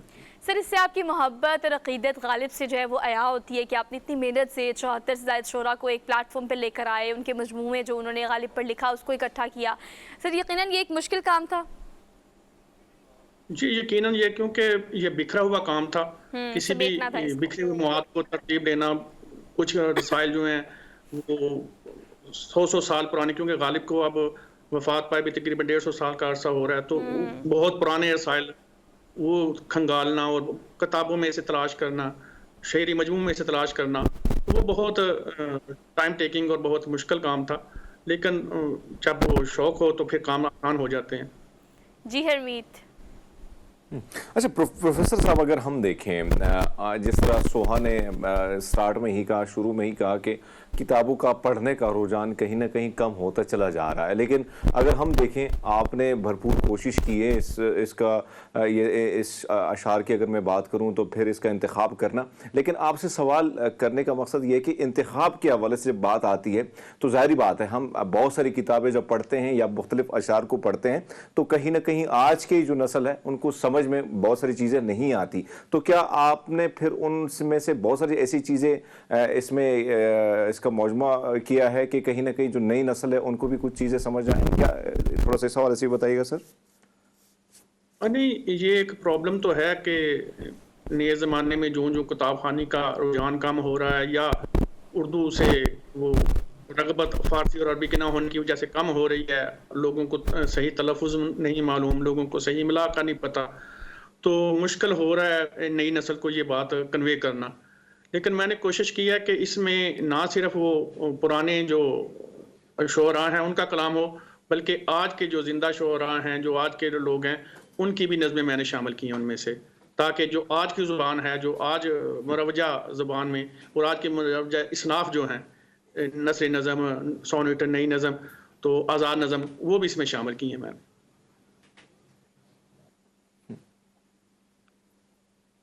अच्छा मेरे ख्याल में आवाज़ पहुंच रही है सोहा, तो मैं सवाल कर लेता हूं। प्रोफेसर साहब आपसे जानना चाहेंगे, जिस तरह हम देखते हैं जाहिर बात है कि बहुत सारे नौजवान जो आपसे मिलेंगे या मुशायरे में उनकी मुलाकातें होती हैं, हम उनको सोशल मीडिया पे भी उनके मुख्तलिफ हम अशार को अगर देखें तो क्या चीज़ें अगर माजी में हम जाएं और आज को हम कंपेयर करें तो कितनी पुख्तगी आपको दिखाई देती है आज के जो नए शायर हैं उनके अशार में सर आपको?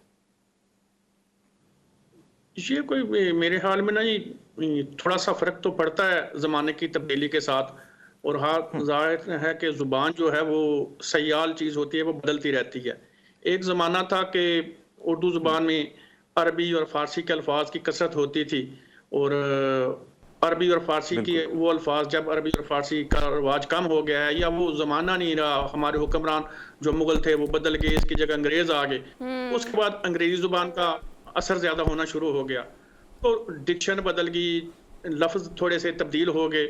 लेकिन असल जो बात है कि जो हमारी कम्युनिकेशन की ज़ुबान है या जो हम कन्वे करना चाहते हैं, उसके लिए ज़िंदा ज़ुबान वही होती है जो तब्दील होती रहती है।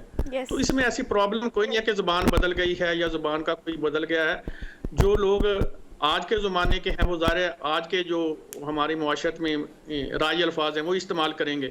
अब वो जो चीज़ें हमारे पास मौजूद ही नहीं रह गई, तो उनका हम उर्दू का अगर संभाल के भी रखेंगे तो वो चीज़ें ख़त्म हो गई हैं। तो अब उनका मसलन बादशाहत ख़त्म हो गई, वज़ीर ख़त्म हो गए, शहज़ादियाँ ख़त्म हो गई, तो अब उन अल्फाज का मतलब तो कोई नहीं रह गया अब।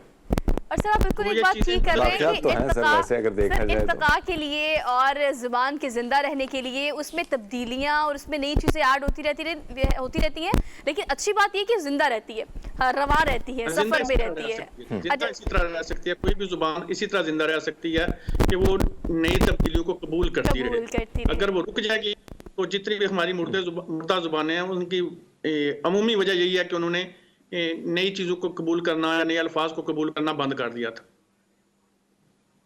क्या 74 से ज़ायद शोरा ऑन बोर्ड थे इस आपके काम में और बड़ा ज़बरदस्त था, लेकिन उनके रिएक्शंस क्या थे? मतलब उन्होंने तारीफ भी की होगी, कोऑपरेट भी किया होगा, क्या तासुरात रहे हैं थ्रू आउट इस जर्नी के आपके? ये हर तरह के लोग मौजूद होते हैं, कुछ लोग बहुत तावन करने वाले भी होते हैं, कुछ लोग मुश्किलात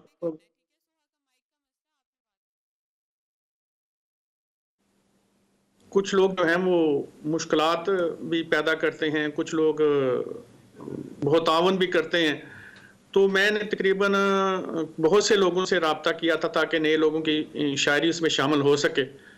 तो कुछ लोग उन्होंने तावन किया तो उनकी नज़में इसमें शामिल हैं, और जिन्होंने नहीं तावन किया या जो खामोश रहे तो उनकी, अगर कोई वो ऐसे शायर थे जो जिन्हें नजरअंदाज नहीं किया जा प्रोफेसर सकता। साहब आपसे जानना चाहेंगे, हमने देखा कि इस किताब से पहले जो है बहुत सारी किताबें भी आपने लिखी हैं, तो जो हमारे नाज़रीन हैं उनको बताइएगा कि क्या क्या किस सब्जेक्ट के ऊपर आपने जो किताबें हैं आपने लिखी और मौज़ूआत कौन कौन से उसमें रहे हैं, और साथ साथ ये बताइएगा कि कितनी अब तक कितनी किताबें आप सर लिख चुके हैं।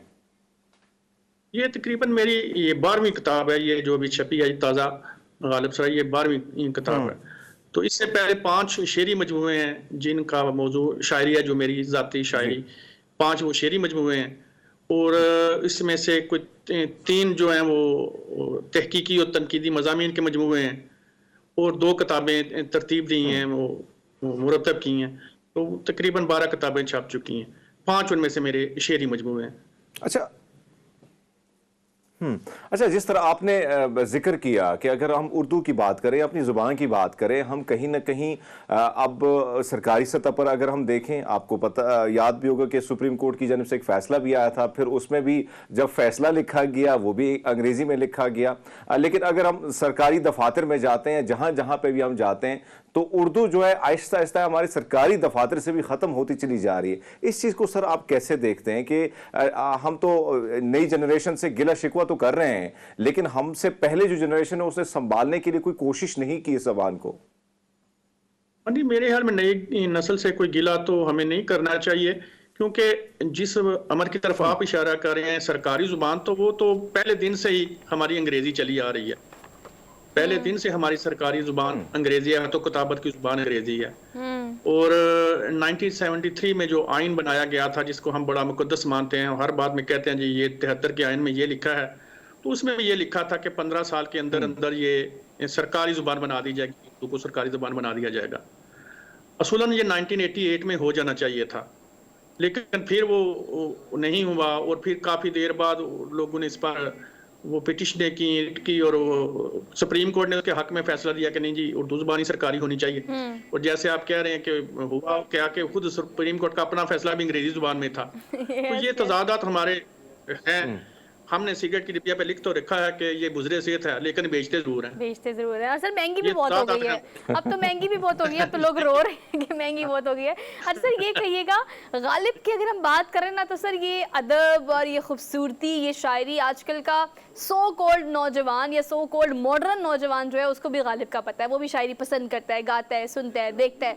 हमने हर जगह इसको प्रिवेल करते हुए देखा है। लेकिन सर ये जो मजमुआ आपने बनाया है, मैं ये जानना चाहती हूँ कि हम अब इसको मजीद फैलाना भी चाहते हैं और हमारा फ़र्ज़ बनता है कि हम इसको फैलाएं।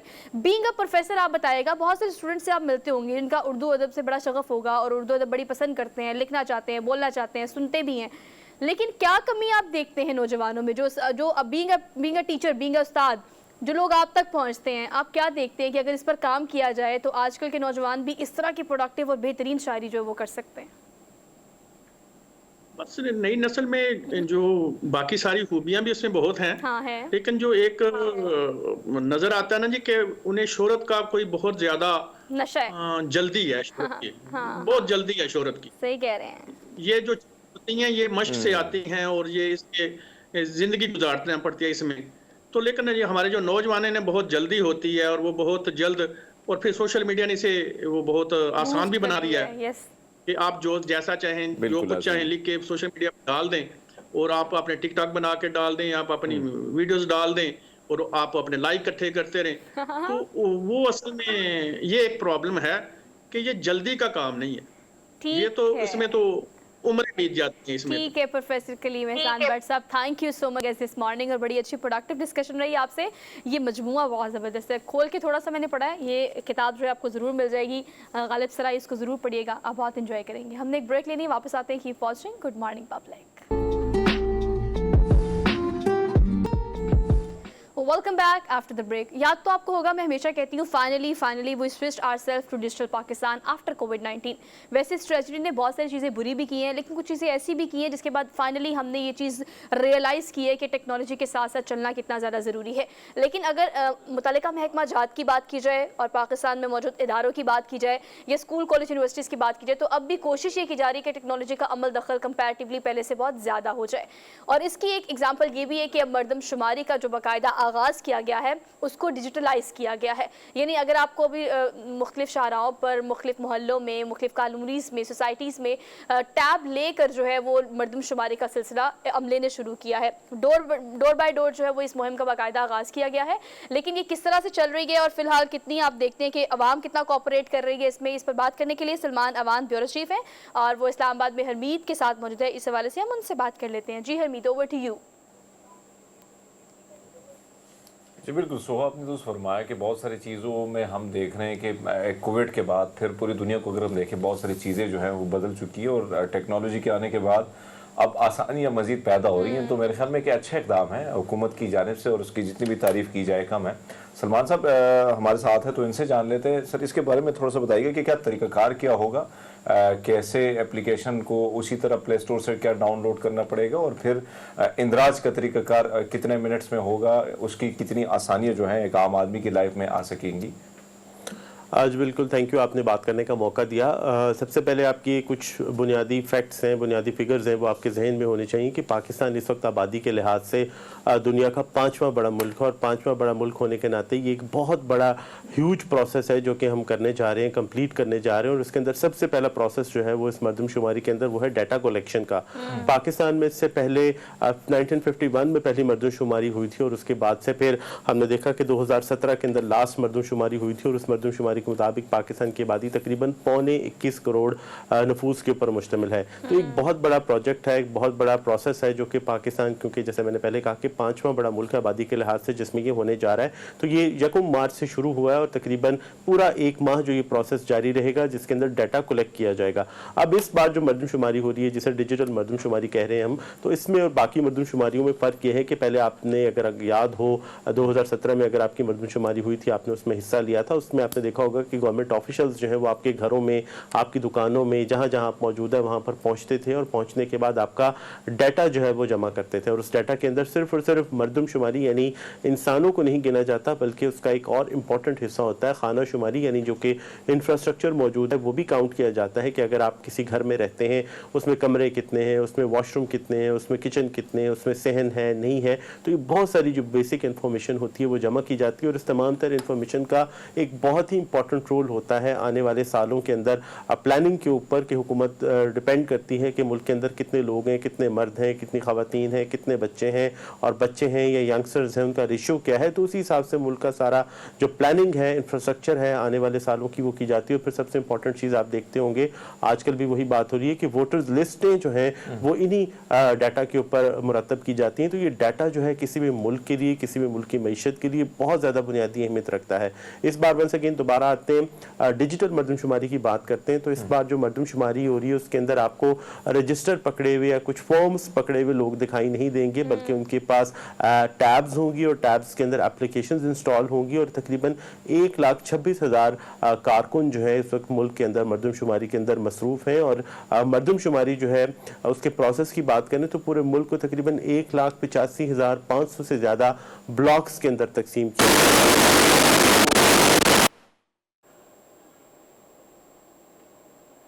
बात में भी ये बात की थी कि टैब होगा आपके पास, तो इसके लिए सिक्योरिटी भी तो रखनी पड़ेगी क्योंकि मुल्क के हालात ऐसे। आपसे जानना चाहेंगे कि अगर किसी ने रजिस्ट्रेशन करनी है, ऑनलाइन भी करनी है, तो उसके लिए क्या तरीक़ाकार होगा और अगर तरीक़ाकार अगर किसी को समझ है तो वो भी कर सकते हैं, क्योंकि इसमें हम ये देख रहे हैं कि बहुत सारे, अगर हम मुल्क की बात करें एक तरफ तो इंटरनेट की सहूलियत बहुत सारे इलाकों में नहीं है, दूसरी जानब ये है कि लिटरेसी रेट जो है वो भी आपके सामने।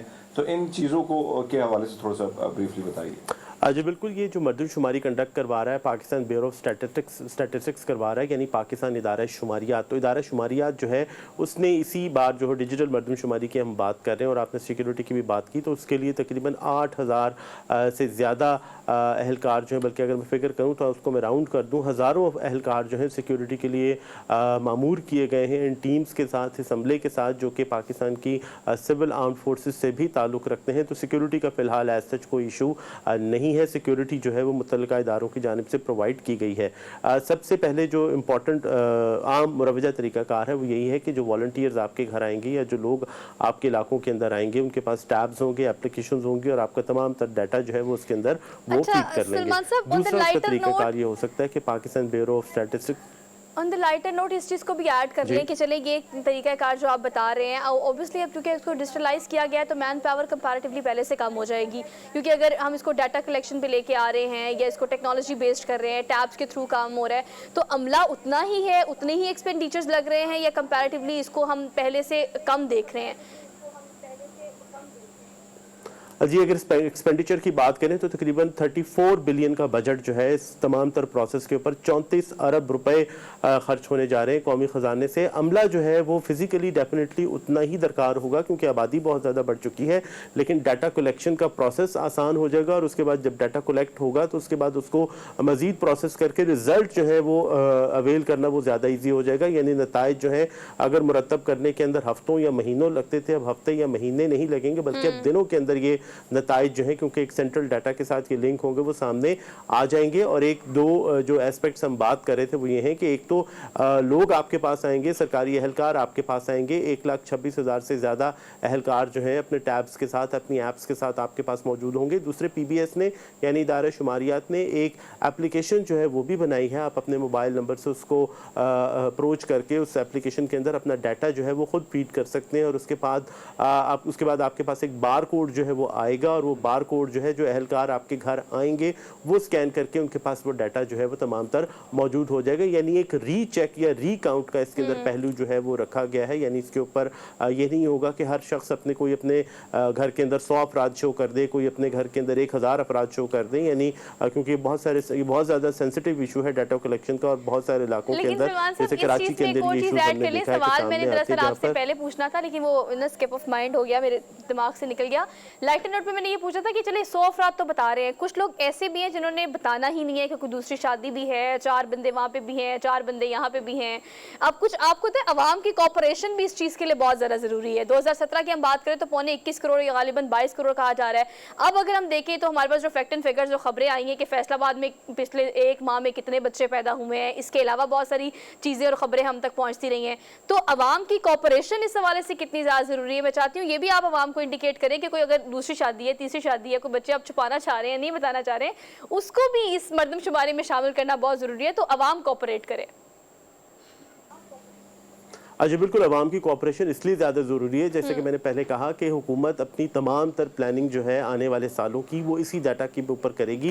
और रही बात छुपाने वाली बात, तो दूसरी तीसरी चौथी शादी वालों को परेशान होने की ज़रूरत नहीं है क्योंकि जिस घर में जाएंगे वहाँ से आपकी शादियों की तादाद गालिबन नहीं पूछी जाएगी, लेकिन उस घर के अंदर रहने वाले अफराद की तादाद जो है वो काउंट की जाएगी। और अगर तमाम की तमाम बेगमात एक घर के अंदर है तो डेफिनेटली कोई परेशान होने वाली बात नहीं है, लेकिन अलग अलग है तो हर घर के अंदर जो वॉलंटियर है या जो मरदमशुमारी कर रहे हैं या जो डाटा कलेक्ट कर रहे हैं वो हर घर के अंदर इंडिविजुअली जाएंगे। उसमें गालिबन आपके सिर्फ और सिर्फ अफराद की तादाद या एक घर के अंदर रहने वालों की तादाद पूछी जाएगी, उसमें किसी के भेद या राज जो है वो अफशा होने का खतरा नहीं है मौजूद। सलमान साहब, बात ये बड़ी अच्छी बात आपने की कि कहीं ना कहीं अगर 4 है 3 है तो वो बड़ा खुशकिस्मत इंसान है कि कहीं नहीं कि घर में वो रह रहे हैं। आपसे जानना चाहेंगे सर, अगर हम देखें बहुत सारी ऐसी सूरत हाल में हम देखते हैं कि बहुत सारे लोग जो है 2 महीने बाद 3 महीने बाद घर जो है वो बदल के कहीं और चले जाते हैं, इस चीज़ को कैसे आप देखते हैं, इसका क्या तरीक़ाकार होगा? जाहिर बात है कि एक तरफ तो हम देखने की कोशिश की जा रही कि जहाँ जहाँ जिसने घर लिया, तो क्या इस चीज़ को भी यकीनी बनाया जाएगा कि 6 महीने तक जो शख्स रह रहा है या 2 महीने तक रह रहा है, इस चीज़ को ये कैसे करेंगे, क्योंकि ये थोड़ा सा मुश्किल प्रोसेस होगा। देखिए जो परसेंटेज होगी इस किस्म के लोगों की जिन्होंने मकान तब्दील किए होंगे गालिबन वो बहुत कम होगी, वो इतनी ज़्यादा नहीं होगी। जो इम्पोर्टेंट चीज़ है वो ये है कि आप जहन में रखें कि एक जो बुनियादी ब्लॉक है, बुनियादी इकाई है इस मरदमशुमारी की या सेंसस की, वो एक ब्लॉक होता है। वो ब्लॉक जो है वो आमतौर पर 200 से 250 बिल्डिंग्स या 200 से 250 मकानात के ऊपर मुश्तमिल होता है। तो इसमें मकान और मकानों से फिर बनता है एक ब्लॉक। वो ब्लॉक जो है बुनियादी इकाई है और इस वक्त मुल्क के अंदर 1,85,500 समथिंग जो है वो ब्लॉक बनाए गए हैं और उन ब्लॉक्स के अंदर उन ब्लॉक्स को बेसिक यूनिट मान के जो है वहाँ पर काउंटिंग की जाएगी लोगों की, इंडिविजुअल्स की, जो कि उन ब्लॉक्स के अंदर मौजूद होंगे। तो मकान तब्दील करना या ना करना जो है वो गालिबन इतना बड़ा इसके अंदर कोई फैक्टर नहीं होगा। एक मकान के अंदर, एक बिल्डिंग के अंदर, जैसे अपार्टमेंट बिल्डिंग है, उस अपार्टमेंट बिल्डिंग के अंदर बहुत सारे अपार्टमेंट्स हैं, फ्लैट्स हैं, वहाँ पर उनको यूनिट मान के जो है वो काउंटिंग की जाएगी। एक फैमिली कि अगर आप बात करें कि एक फैमिली ने एक जगह से दूसरी जगह, एक शहर से दूसरी जगह मूव किया है, वो फैमिली यूनिट जो है वो एक अलग मैटर हो जाता है। वो नादरा के पास तमाम तर रिकॉर्ड आपका मौजूद होता है। ये एक मरदमशुमारी हो रही है, सेंसस हो रहा है जो कि बेस करता है 200 से 250 या इससे ज़्यादा बिल्डिंग्स के ऊपर, इंफ्रास्ट्रक्चर के ऊपर, मकान के ऊपर, घर के ऊपर। Thank you so much for joining us this morning. Briefly explain किया इस चीज़ को, होपफुली कि आवाम को समझ आ गई होगी। अब लेनी है हमें आपसे इजाज़त, और इस प्रोग्राम जो कि फ्राइडे प्रोग्राम होता है उसकी ओपनिंग क्लोजिंग पर बहुत एक्साइटेड होकर करती हूँ, बिकॉज आगे 2 दिन है छुट्टी, तो आप वीकेंड बहुत सारा एंजॉय करें, अपना बहुत सारा ख्याल रखें। आपसे मुलाकात करेंगे अब मंडे को। अल्लाह हाफिज़।